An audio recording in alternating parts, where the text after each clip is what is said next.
Hey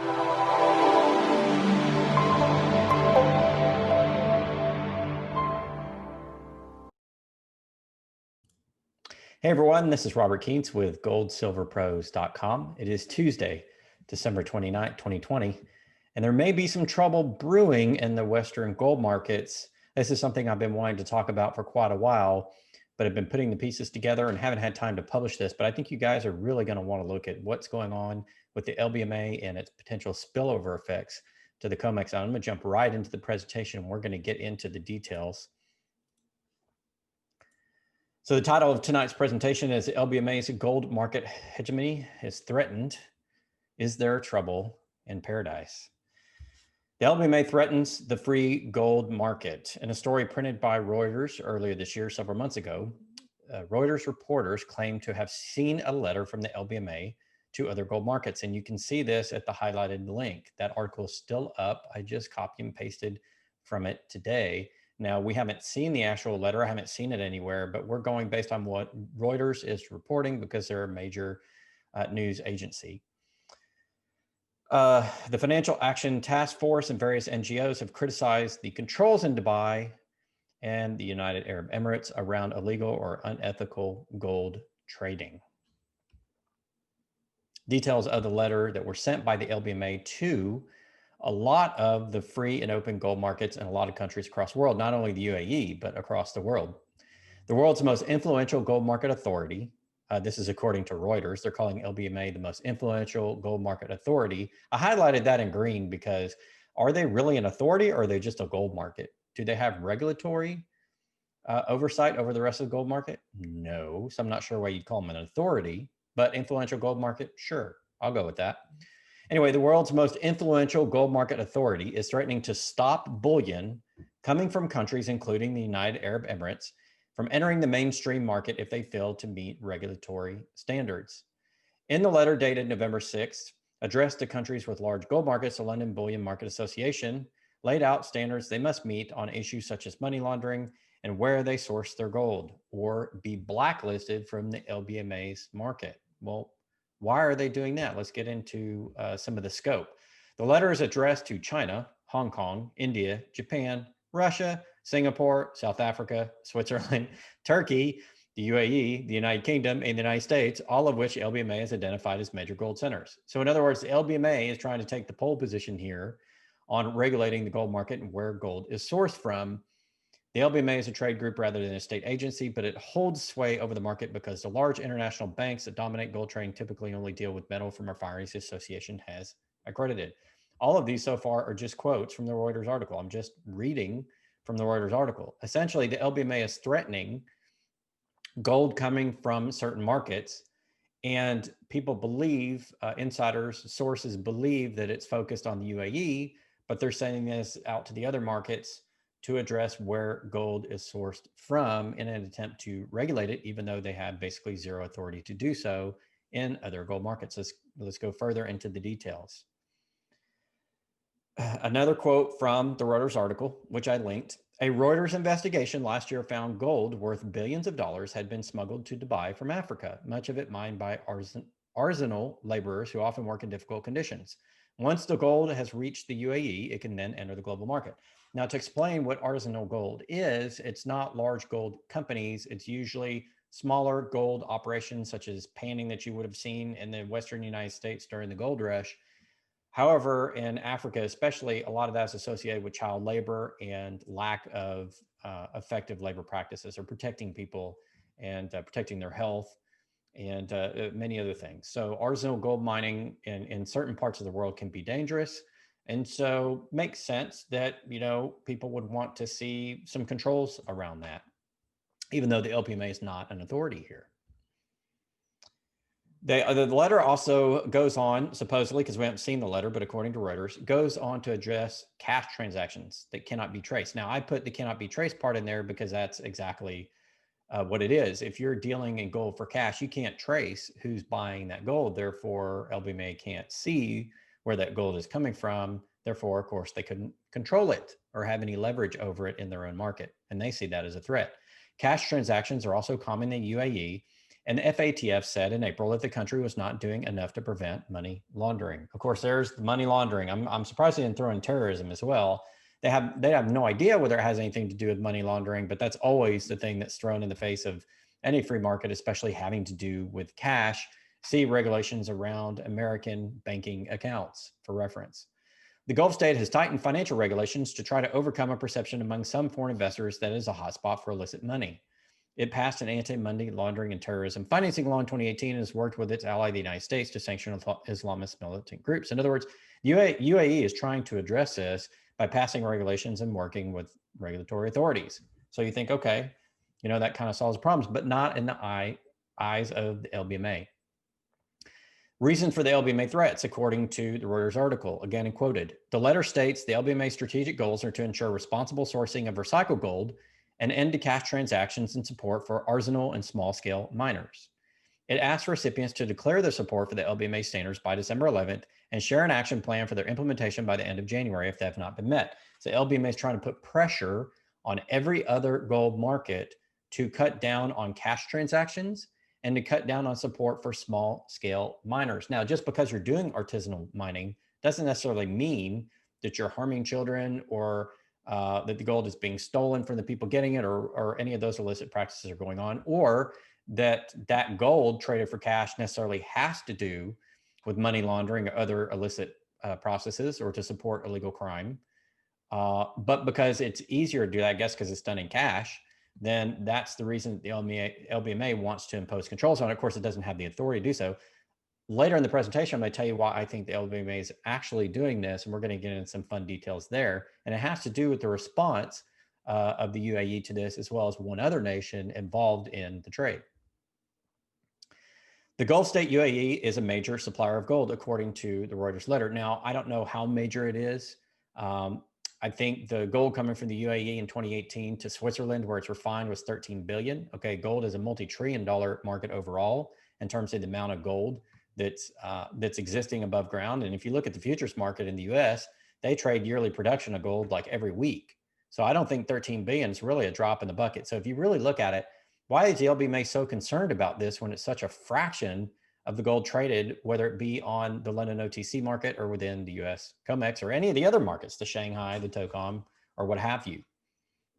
The UAE has 10 gold refiners, none of which are LBMA certified. This is important. So the UAE is not asking for LBMA certification, meaning they're not supplying necessarily the LBMA, but the LBMA is saying, well, it could be routed through Switzerland and eventually make it to the LBMA market through one of the Swiss refiners who are on the certified list. The UAE had an interesting response.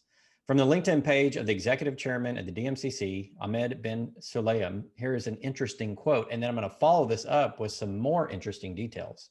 He says, I will leave you, the reader, to speculate as to whether UAE's bullish growth is related to this focus, or simply a coincidence. I will, however, say that the LBMA's authoritarian approach to maintain its majority control through conjecture and double standards has worn out its welcome with the rest of the world, which increasingly believes it is time for a fully transparent regulator composed of an international coalition that is equipped to authorize or blacklist stakeholders based on meritocracy and not self-serving interests. In other words, UAE is saying, LBMA, you don't have the authority to do this. It needs to be transparent. It needs to be a collection of the gold market participants, and it can't just be to serve your interests. It needs to serve the interests of all the gold community and the gold trading centers around the world. And they're also hinting that the UAE's bullish growth may be behind this, that London doesn't like it, and they're trying to impose control. And I'll get into that in just a moment. And also, its authoritarian approach to maintain its majority control through conjecture and double standards. We'll get into those double standards here in a moment as well. I think the UAE response has a lot of merit to it. We're going to get into that next. One of the reasons why LBMA may be targeting UAE implicitly, and then sending this letter out everywhere, but really implicitly targeting the UAE, is because Dubai is capturing the gold market share. There were 805 new companies registering the first half of 2020 alone. That's basically when this report was written from Reuters earlier this year. That market uses a secure encrypted portal, which allows remote business to occur. So in other words, when we had the shutdowns around the world, a lot of the business in Dubai and the UAE was not interrupted. This market allows smaller gold sizes, as small as single kilo bars, which allows broader participation. Okay, it's more democratic in terms of the size of the gold that can come through it. And highlight in red, because I really wanted to emphasize this, the lockdowns did not interrupt the cargo flights in Dubai because they had strong lockdown at the very beginning, and therefore, unlike the LBMA, the flights from basically London to the US, the flights in the UAE were not interrupted earlier this year, which led to them being a more liquid market, and some of the participants may be moving over to use that market for their gold trade. Very, very interesting. And probably the most important thing is location. It's location, location, location, because gold is a physical asset. Strategic location between the gold supply in Africa, which has massive gold reserves, and I'm talking massive, which everybody wants to get involved with, China, London, US, companies around the world, and the Asian nations wanting gold, such as Southeast Asia, various countries, China, India. You getting the clue there? LBMA was feeling left out of this market because the gold wasn't coming directly to them. Some of it may have been coming to Swiss refiners, but from the Swiss refiners, it could have been going right back to these gold markets, to China, to anywhere, and not specifically through the LBMA. Maybe they weren't so happy about that, especially because the lockdowns may have shifted gold trade, physical gold trade, away from London, which is considered the biggest physical market, to the UAE. And that may be why the LBMA is now targeting them with this threatening letter and imposing sanctions on that gold. The question is there hypocrisy of the LBMA? This was alluded to in the letter from the DMCC chairman, and I'm going to get into some of the details. For example, LBMA member JP Morgan admitted to manipulating precious metals futures to the tune of a $920 million fine, almost $1 billion fine earlier this year. And a part of that was for treasury market rigging, but a lot of it had to do with precious metals market rigging. So the UAE is saying, is there hypocrisy there? You guys manipulate the market. Shouldn't you be regulating that instead of worrying about us? And oh, by the way, that is a much larger trade than what goes on in the UAE, which is about $13 billion worth of physical gold. That's not the hundreds of billions of dollars of gold that goes through the other markets. The LBMA did not shut down imports of gold from the US when the LBMA member Republic Metals declared bankruptcy after not being able to find a lot of the gold it said that it had. And further, the NTR Metals was charged by federal prosecutors for buying $3.6 billion in illegal gold from criminal groups in Latin America. Okay, they're also an LBMA member, and that is referenced at a Miami Herald article that I have linked down here for you. So is the LBMA are they being hypocrites now because the infractions upon their market seem to be bigger than their concerns over Dubai? So in other words, clean up your own house before you come criticize us is what the UAE was basically saying. And I think that is a legitimate point.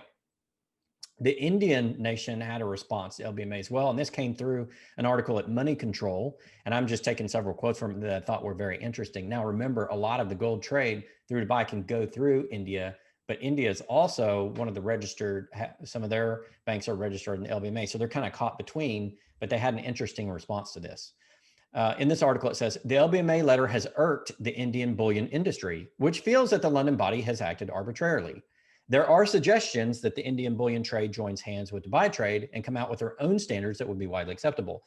Now India is threatening to join hands to basically forget the LBMA and go join hands with Dubai and form their own consortium, the more powerful consortium. Now, Indians love gold. They love silver. Okay, there's over 1 billion people. That is a massive market.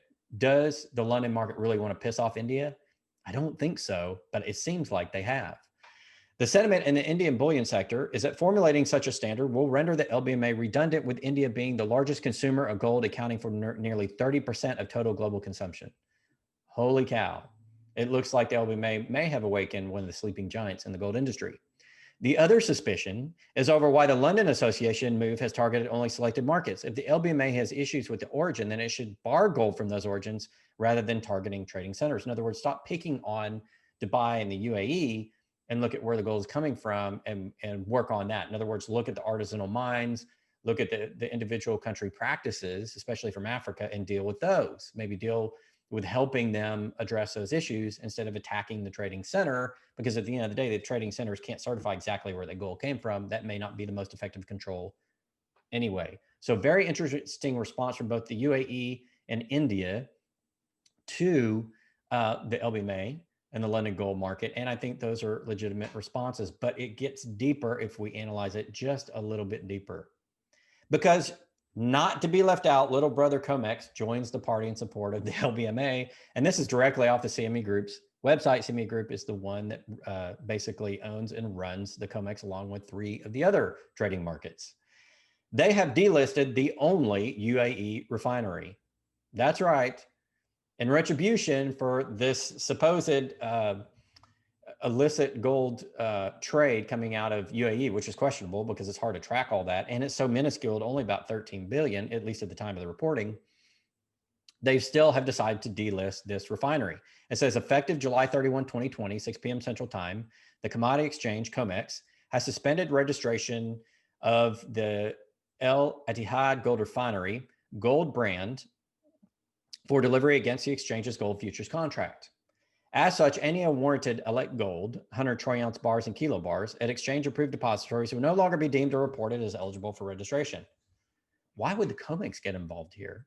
Why did they care? It's such a minuscule portion of the physical gold that's going to be traded on their exchange, and yet they're getting involved. I'm about to show you why I think that's the case, and this is the bombshell. We'll get to that in just a moment. One more point. The LBMA bullion banks may be in some trouble. Now we're starting to tie together some potential motivation for the LBMA to be doing this.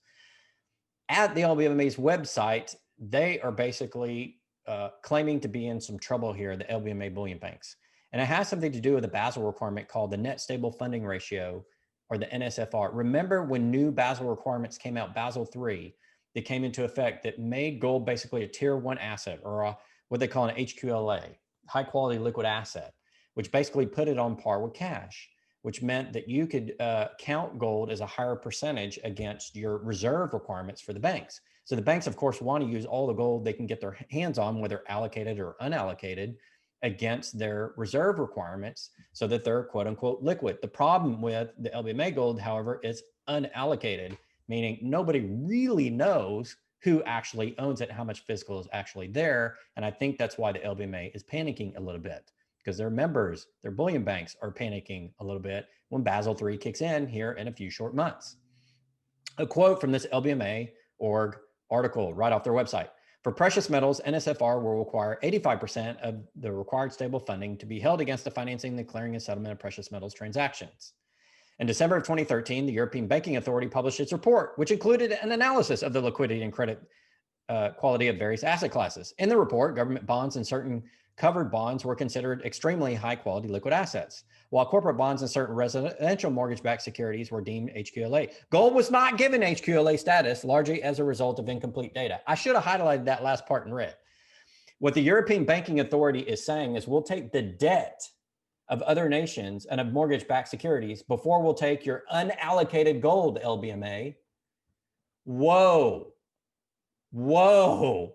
They're saying debt, which we look at what we said about the debt sector, both sovereign and corporate debt and mortgage-backed securities, how much that is teetering on insolvency.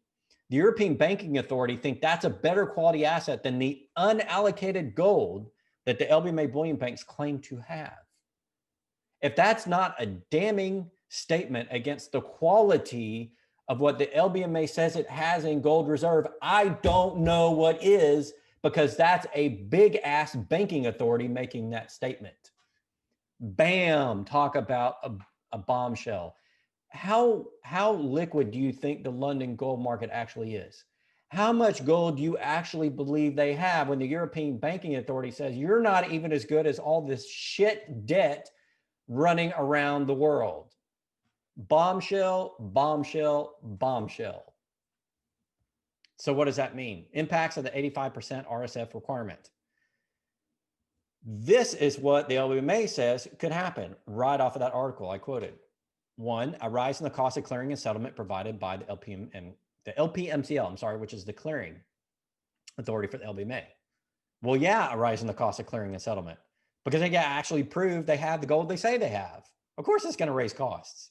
A fall in market liquidity as banks exit the market. Why would bank exit the market? Because they don't have the damn gold. They can't meet the requirement. In other words, yeah, banks are going to have to get out because they don't actually have the gold they say they have. Hello. And a rise in the cost of business across the supply chain. Think about this for a moment. How much gold flows through the London market? And how much would that put a rise in the cost of gold across the global supply chain, especially when the LBMA and the COMEX have gotten really cozy in terms of their agreement of contracts traded across the two exchanges, and the fact that most of the bullion banks play in both markets. Can you say a driver upward of the price of gold in 2021 when these Basel requirements kick in? A big driver. Very, very interesting. And a potential stuff hits the fan moment in the LBMA market. Again, a quote from the LBMA article. While we support the NSFR's objective to mitigate liquidity failures in the banking system, NSFR does not account for the unallocated balances, highlight, underline, of precious metals held on the balance sheet by LPMCL banks, e.g. in the London gold market. It's unallocated. What does unallocated mean? It means you can't trace to a specific owner through chain of title. It could be fractional reserved. That's what unallocated means. If you go to store your personal gold, John Doe, in basically a depository like Brinks, you want allocated because you want that gold to be in your name and to be audited and all that good stuff. It's saying NSFR does not account for the unallocated balances of precious metals held on the balance sheet by these bullion banks trading in the London market because they don't know how much gold they actually have. Hello. What have I been saying about the liquidity of the gold market? And I pointed out earlier this year, about a month or so ago, that London may not have all the gold they say they have, or that it may be fractional reserve to multiple owners, even if it's there. And guess who bailed out COMEX this year when COMEX had a shortage of gold when the pandemic hit? The LBMA, because I showed the gold flows. I showed the gold flows, which had not occurred previously, but occurred in 2020. And those gold flows coincided with the increase in both the eligible and registered stocks on COMEX. And without that gold, the COMEX was illiquid in gold and it was screwed. I've showed that with data already. Go back to some of my previous presentations.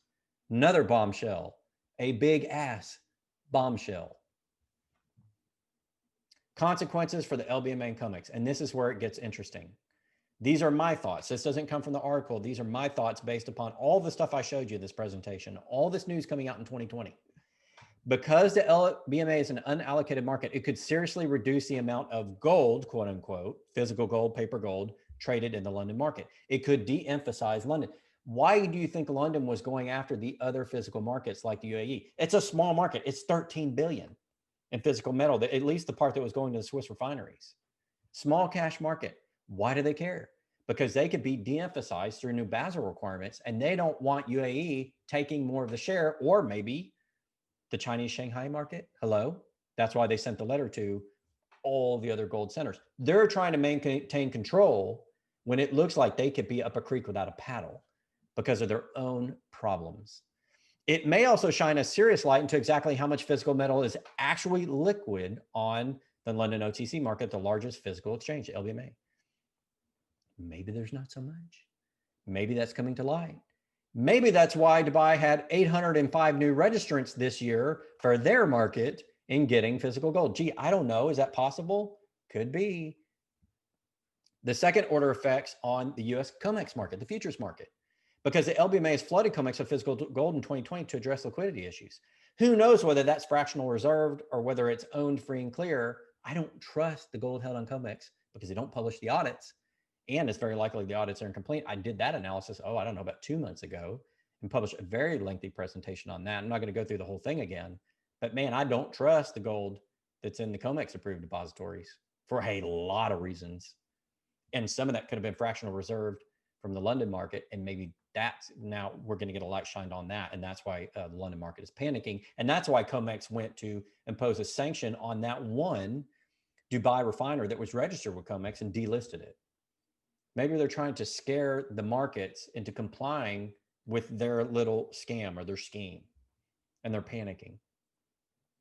And the COMEX and LBA will coordinate trade through ACE fractional paper gold program, We reported that earlier this year. It's the ACE program. It's where you take a 400-ounce bar of good delivery London gold. It stays in London, but you can trade the contract on the COMEX in 100-ounce and it's fractional reserve. And I'm assuming eventually they have to settle on physical gold, but you can buy 1/4 of a bar. And I'm like, what do? Chop the bar up? It's completely bogus. It's to falsely provide liquidity to the COMEX market. That's what I said before. It's my opinion and I stick by it. And I think as we get deeper into the problems with the London market, I think this is proving the points that I've been making earlier this year with regard both to the London market and the US COMEX futures. The big question is highlighted in red. Do these developments expose the true lack of liquidity in the Western gold markets? I think it's quite possible that they do. Ladies and gentlemen, there could be trouble in paradise in the Western gold markets. I've been saying I don't think there is liquid. And I think London basically panicking this year, not only over the Basel requirements, which basically are going to exit a lot of the London bullion banks out of that market and probably shine a light on their unallocated gold scheme and how many times that's fractional reserved in that London gold market, and now over to the COMEX market because London is now supporting that market through various programs and deliveries. And it's attacking all the other gold markets and threatening sanctions against it, trading through the LBMA if they don't comply with their ridiculous policies, even though they don't have the authority to do so. Panic, panic, panic going on in the London gold market. Panic. And the second order effects coming to the US COMEX. That's why if you're in the US, you should care about this. Why do you care about Dubai? Why do you care about China? Why do you care about London? Why do you care about those markets? This is why. Because they all affect each other. And it appears to me that the Asian markets and the Middle Eastern markets are starting to take control. What have we been talking about all year with the central banks, the BRIC nations, and other nations taking control outside the US dollar? What have we been talking about non-dollar US trade for oil? What have we been talking about the Belt and Road Initiative that China's been starting to segregate itself from the Western central banking markets and the fiat dollar? And now we're starting to see the same thing happen against the Western gold markets. And it's the same suspects, the Asian nations, Middle Eastern nations. Everybody's exiting every institution regarding money, whether it be gold or the dollar, in the US and in the other Western markets and their partners, including London. More trouble in paradise. This could have massive effects, not only on gold, but the solvency of the US dollar. Big, big news. Gonna leave this for you guys to chat about it down in the comments. Please make your comments. I'll be there as usual. Till next time, this is Rob Keens with goldsilverpros.com. Here at Glint, we're making money fairer. How? By using gold. Glint lets you store, exchange, send, and spend multiple currencies, including gold, through a simple iPhone or Android app. Register for your Glint account today by downloading the app from your favorite app store.